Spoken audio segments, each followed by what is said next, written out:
Charlotte, can I ask you why Pinot Noir? I think that Pinot Noir is obviously one of the great challenges as a winemaker. Um, when I first came to look at the property, um, it was uh, in early summer, and we'd been around looking at the vines and looking at some of the older vines down the valley because there's been a cultivation of vines in this valley since Etruscan times. We found a lot of very old varieties of Sangiovese down the valley. We have pre-phylloxera vines here, and we've even found an Etruscan winemaking stone, which is a very interesting object, and we actually make wine with our feet in it every year, and that's great fun.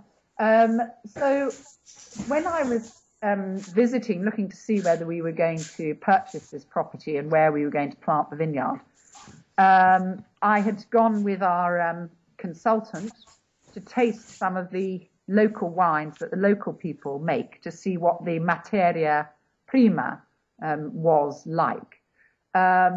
And tasting these wines, they made me very much think of Pinot Noir. The top end notes were very subtle, extremely elegant, and it was reminiscent of a Pinot Noir.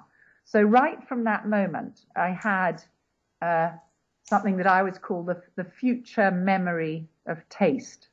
I began to imagine the possibility of making a Pinot Noir in Tuscany, which is a bit of a challenge, and I rather like challenges because I think people who work better when they're put into corners. And I dreamt of this Pinot Noir that would have the top end notes of a Burgundian Pinot Noir, very extremely elegant and with very precise, refined tannins, and that very sinuous effect that you get with a Pinot Noir, also some of the Pinot Noirs from northern Italy. But I often felt that some of the Pinot Noirs didn't have as much body as I would like. So I had this dream of making a Pinot Noir that had the top end sophistication with a very profound body. And this would be what the Tuscan hot summer days would provide. So when I was looking at the vineyard where we were going to put the vineyard, we were working till quite late, and the sun went down and the moon came up over the Amiata, and it became very, very, very cold.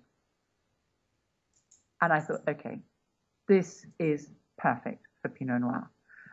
We have the minerality of the volcanic earth, and we have these change in extreme changes in temperature.